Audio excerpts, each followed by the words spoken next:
Hello friends, मैं sir Jitendra from गूगी updates. यहाँ पे हम मिलने आए हैं फ्लैगमैन ऑफ इंडिया से, जो झंडा उठा के पूरे जम्मू में घूमते रहते हैं। उनसे मिलने के लिए हम आए हैं कि इनका क्या मोटिव है, क्या चाहते हैं, क्या करना चाहते हैं।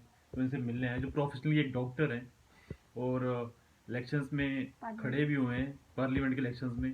तो इनसे हम मिलने आए हैं, तो इनके आइडियाज़ को देखने सुनने के लिए कि यह क्या करना चाहते हैं। तो उन्होंने हमें बुलाया हुआ है यहाँ पे, तो हम इनसे मिल रहे हैं, जो भी हम बातचीत करेंगे आप सुनिए। मिलने के लिए जिन्होंने जो इंडिया का फ्लैग लेके पूरे जम्मू में घूमते रहते हैं, और इनसे मिलने के लिए हम आए हैं, इनके आइडियाज़ जानने के लिए, ये ऐसा क्यों कर रहे हैं, इनका क्या मोटिव है, ये क्या चाहते हैं करना। तो सर अपने बारे में कुछ बताइए।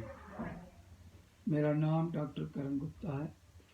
मैं यहाँ जम्मू में मॉडल अकेडमी का स्टूडेंट और बाद में जीजीएम साइंस कॉलेज का ग्रेजुएट हूँ। 72 में मैंने ग्रेजुएशन की, 73 में मैं आईएएस में अपेयर हुआ और उन दिनों में कुछ आईएएस अफसरों से मिला। मैंने उनसे आइडियाज़ लिए कि मैं आईएएस का एग्ज़ाम देना चाहता हूँ, मुझे सर कुछ गाइडेंस दीजिए। उन्होंने कुछ ऐसी बातें कहीं जिसको सुनकर मुझे बड़ा दुख हुआ। आज उनके साथ डीलिंग करके मुझे लगता है बहुत कम लोग हैं जो पीपल फ्रेंडली हैं। मेजॉरिटी जो हैं they are behaving as intellectual goondas. ये मेरी स्टेटमेंट है। वो कलम ऐसे इस्तेमाल करते हैं जिससे करोड़ों लोगों को बहुत परेशानी आती है। पॉलिटिशियन इतने क्वालिफाइड होते नहीं हैं, तो वो पॉलिटिशियनों को अपने लफ्ज़ों की जादूगरी से घुमा देते हैं। तो उसके बाद मैं मेडिकल लाइन की स्टडी करके जनवरी 1980 में मेडिकल अफसर बना। 2011 में 32 साल के बाद मैं रिटायर हुआ।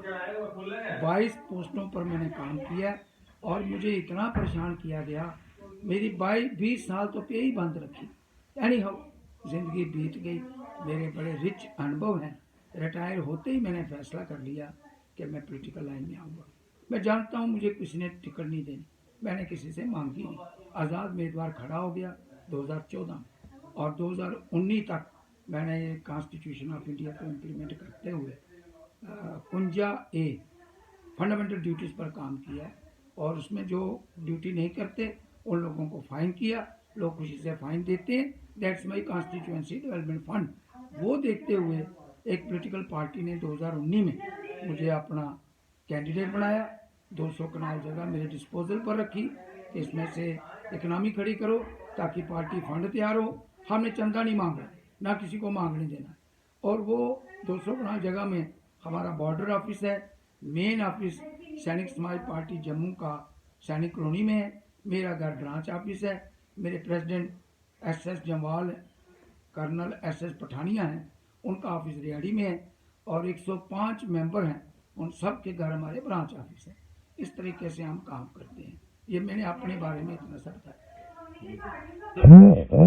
आप जो ये झंडा लेके पूरे जम्मू में घूमते रहते हो, इसके पीछे रीजन क्या है? जी जी आप क्यों ऐसा करते हो? जी क्या इसका कुछ जी जो आप बताना चाहोगे? जरा ध्यान से देखेंगे, इसके बीच में अशोक चक्र है डार्क ब्लू कलर का। बिल्कुल ये तिरंगा तो है नहीं, 4 रंग हैं इसमें। अगर तिरंगा होता तो ग्रीन कलर में चक्कर होता या ऑरेंज कलर में चक्कर होता। ये तो डार्क ब्लू है। तो दूसरी बात, तिरंगा कितनी पॉलिटिकल पार्टियों का है। तिरंगा नाम से लोगों को कन्फ्यूजन होता है। एजुकेशन का मतलब है कन्फ्यूजन दूर करना, लीडर का मतलब है कन्फ्यूजन दूर करना। तो हमने कन्फ्यूजन में रखा हुआ है। तो जब 4 रंग हैं तो तिरंगा क्यों ना कहें। पहले चलो 3 रंग का लाभ एक पॉलिटिकल पार्टी उठाती रही। अब दूसरी पॉलिटिकल पार्टी का राज है 6-7 सालों से। उन्होंने इस पर कोई डिस्कशन नहीं की, पार्लियामेंट में कोई बिल नहीं पास किया। फ्लैग कोड ऑफ इंडिया में मैं चाहता हूँ ये तरमीम की जाए, इसको तिरंगा कहा जाए और 4 रंगों में 2-2 प्रामिस हैं हर रंग में। 8 प्रामिस जो निभाएगा वो देशभक्त है। जो तिरंगे को तिरंगा ये मेरी स्टेटमेंट है, मेरी नज़र में वो गद्दार है। जो कन्फ्यूजन फैलाता है वो गद्दार है। ये वजह है जो मैं झंडा लेके घूमता रहता हूँ। ठीक है सर। सर मेरे को ये बताइए कि आपको आइडियाज कहाँ से आएगी जी जो आप चेंज करना चाहते हो, जी जी जो आप लोगों की मेंटेलिटी चेंज करना चाहते हो, जी जी कि आपको यहाँ पे प्रॉब्लम है, वहाँ पे प्रॉब्लम है। जी जी तो सर जब किसी बंदे को प्रॉब्लम नहीं है तो आपको क्यों प्रॉब्लम है? Very nice. आप हर किसी बंदे को जाके ये करते हो, उनके दरवाजे के बाहर कुछ लगा के आ जाते हो कि ऐसा गलत है। हाँ जी, सर आपको क्यों ऐसा लगता है, बाकी बंदों को क्यों नहीं वेरी लगता? नाइस वेरी जी नाइस, सर। Good question.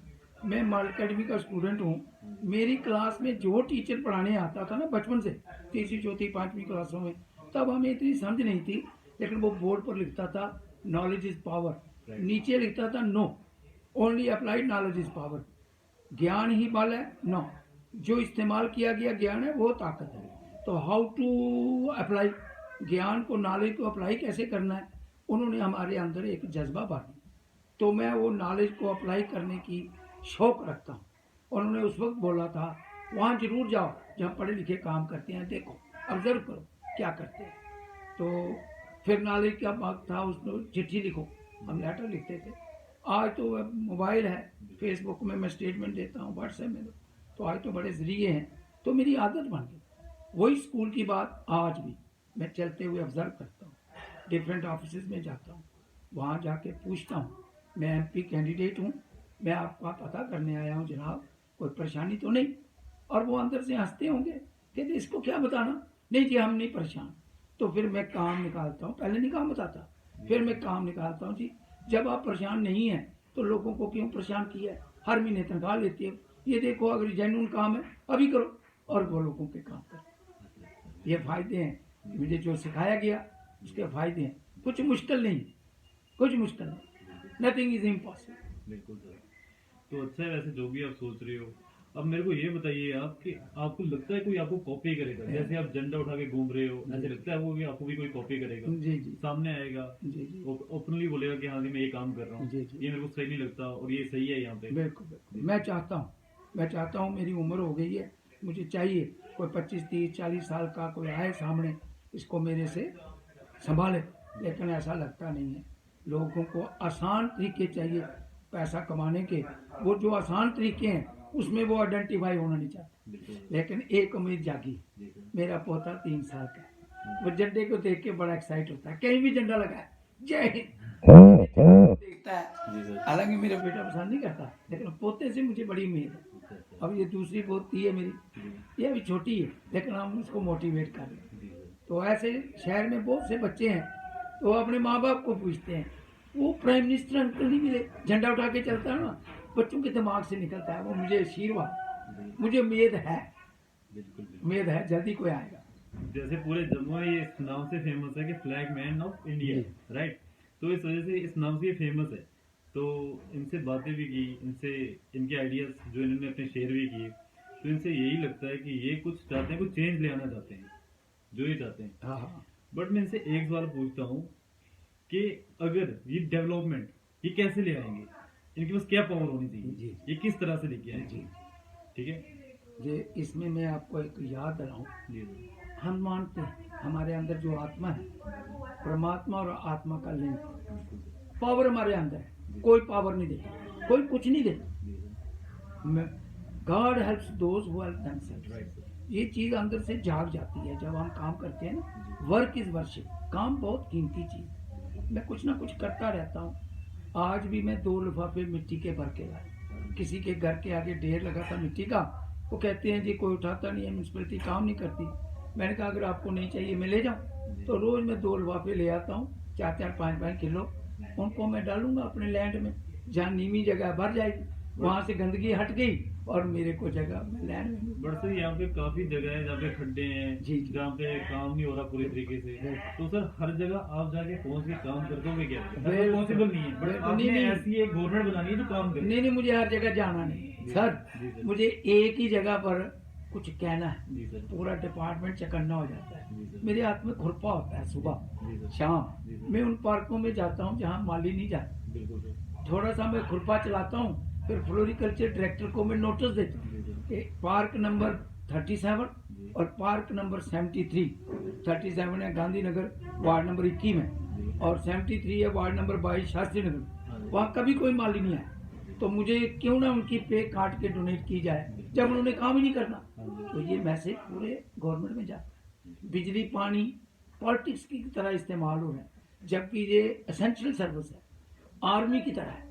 अगर एक मोटर सड़ गई है 4 दिन में ठीक होगी, तो आर्मी में 4 दिन बॉर्डर पर तोप नहीं चलेगी, तो इंडिया गया। मोटर सड़ गई तो फिर क्या, उसको ले जाओ और अंदर जो स्पेयर पड़ी है लगा दो, 4 दिन क्यों लगे? कहते हैं ये मैकेनिकल का काम है, ये सिविल का काम है। पानी के महकमे में चीफ इंजीनियर एक सिविल का, जो मैकेनिकल पर कंट्रोल करता है, चीफ इंजीनियर अगर ड्यूटी नहीं करेगा तो नीचे जो डेली वेजर है वो क्यों डेली ड्यूटी करेंगे? डेली वेजर की ऐसी बीमारी आ गई है, ये बड़ी हैरानी की बात है। पे कमीशन ने बोला था कि हम पे बांटेंगे 1:5 की रेशो में। आज सबसे टॉप ऑफिसर 3 लाख रुपया पे लेता है, तो सबसे कम 1:5 की रेशो में आती है 60,000। मिनिमम पे 60,000 होनी चाहिए। ये क्या तमाशा है? 5-6 हज़ार में डेली वेजर रखे हैं। मुझे डर लगता है पीएचई के डेली वेजर 5,000 में रखे हैं। कोई मिलिटेंट आएगा, साइनाइड देगा, सारा शहर डुबा देगा, पैसे देगा उसको। 5,000 में क्या होता है? ये बड़े शर्म की बात है कि बिजली पानी के जो डेली वेजर हैं तड़प रहे हैं, रोज हड़तालें कर रहे हैं। हालांकि काम वो भी नहीं है, उन्होंने और बड़े काम रखे हैं, गाड़ियां रखी हैं, कोठियां रखी हैं, लेकिन जिसने नहीं रखे हैं वो तो मारा गया। ये जो सिस्टम बिगड़ रहा है, अब किसको पूछे?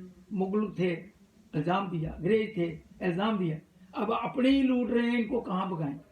ये मेरी फिक्र की बात है। मैं जहाँ भी कोई प्लाट खाली देखता हूँ, हमने फैसला किया कोई जमीन खाली नहीं रहेगी, कोई प्लाट खाली रहेगा। गेट पर चाक से लिख देता हूँ अपना नाम, फोन नंबर, भैया ये खाली नहीं रहेगा, गंद डालने का तुमको हक नहीं है। तुम चाहो मैं इधर कुछ करूं और तुमको उससे प्रॉफिट में से कुछ दे दूंगा, अगर तुम परमिशन दो। हाँ, और एक प्लाट नहीं है, गवर्नमेंट ने एक ही देना था। लोगों ने झूठ बोल के 10 प्लाट, 20, 100, 500 प्लाट इन्वेस्टमेंट की हुई। उनको कईयों को पता नहीं है कि मेरे प्लाट कहाँ है। उसमें कई प्लाट तो लोग ऐसे ही एनक्रोच कर गए। लोगों को ये नहीं पता मेरा किस बैंक में कितना पैसा है। लोगों की गाड़ियां जब्त हो जाती हैं, पड़ी रहती हैं, नई गाड़ियां सड़ जाती हैं, इतना पैसा है, लोग नई गाड़ी ले लेते हैं, ले गई पुलिस तो ले ली। ये बड़ी अजीब बात। आस पास आप देखिए 6-6, 8-8 मंजिलें बन रही हैं, रेजिडेंशियल हाउस जो है, कमर्शियल बन रहे हैं। तो जो रेजिडेंशियल लोग हैं उनका जीना आराम है। मेरे सामने दुकान, वहां पर लोग आते हैं कार लेके, उसने दुकान के पास गाड़ी करनी तो रास्ता बंद हो जाता है, हमें बाहर निकलना बड़ा मुश्किल। कौन आदमी है जो उनको परमिशन दे रहा है? क्यों नहीं मार्केट एरिया अलग होता? तो ये मेरी फिक्र की बात है। जो गाड़ियां बेचते हैं ये उन्हीं की ड्यूटी है। गाड़ी तभी बिकेगी जब सस्टेनेबिलिटी सड़क की होगी। क्यों ना वो सड़क बना के दें। 2.5% गवर्नमेंट लेती है, हम सड़कें बनाते हैं, नहीं बनाते। मेरी गाड़ी को 4 साल नंबर नहीं लगा और मुझे ही कसूरवार बोला। वे गाड़ी जिसने बेची उनको पूछो नंबर के बिना क्यों बेची, आरटीओ को पूछो। मुझे एक दिन पूछता है कागज दिखाओ, मैंने गाड़ी रोकी, मैंने चाबी दे दी, ले जाओ गाड़ी, कागज मैंने बनानी। वो कहते जी मैं गरीब आदमी, मैं तेरा साहब होगा, ले जा, मुझे नहीं चलानी गाड़ी। तो खैर मुझे तो छोड़ दिया, लेकिन कोई बेवकूफ़ आदमी होगा तो मेरे लिए तो मुसीबत है। मतलब हम वोट भी दें, टैक्स भी दें, वोट से पॉलिटिकल पावर मिलती है, टैक्स से पब्लिक सर्वेंट तनख्वाह लेते हैं, और आगे चल के इल्ज़ाम भी हम पर आए। इस सिस्टम को मैं चेंज करना चाहता हूँ। तो डॉक्टर साहब मेरे को ये बताओ, जब चेंज लाना चाहते हो, चेंज किस तरह से लाना चाहते हो? बड़ा कहाँ चेंज लाना चाहते हो? सर बड़ा सिंपल है। जी। मेरी लाइफ एक मॉडल है। जी सर। मैंने गांधी से सीखा। जी। गांधी एक मॉडल बन के काम कर रहा था। हाँ जी। मेरी लाइफ भी उनकी तरह, मैं उनके विचारों पर चलता हूँ। ये मॉडल है जो जिंदगी में जी रहा हूँ। कल तक मैं क्या था वो बात रहेगी पीछे। आज आप मुझे देखिए, मेरा घर देखिए, मेरी पर्सनैलिटी देखिए, मैं वेल एस्टेब्लिश्ड हूँ। ये कैसे होगा? बिल्कुल प्योर। जो लफ्ज़ मैंने खालसा सुना था उस पर चलते हुए मुझे वो सब मिला जो मैं चाहता हूँ, और उससे ज़्यादा मिला। जैसा कि आप सब सुन रहे हो, हम मिले यहाँ पे आके फ्लैग मैन ऑफ इंडिया के साथ। इनके आइडिया जो उन्होंने अपने शेयर किए, इनको सपोर्ट करो, इनके साथ बढ़ो। ये कुछ चेंज ले आना चाहते हैं तो हमें चाहिए इनको सपोर्ट करना। एक एजुकेटेड पर्सन को आगे ले आने का मतलब यही होता है कि चेंज, मॉडिफिकेशन। तो इनको सपोर्ट करो,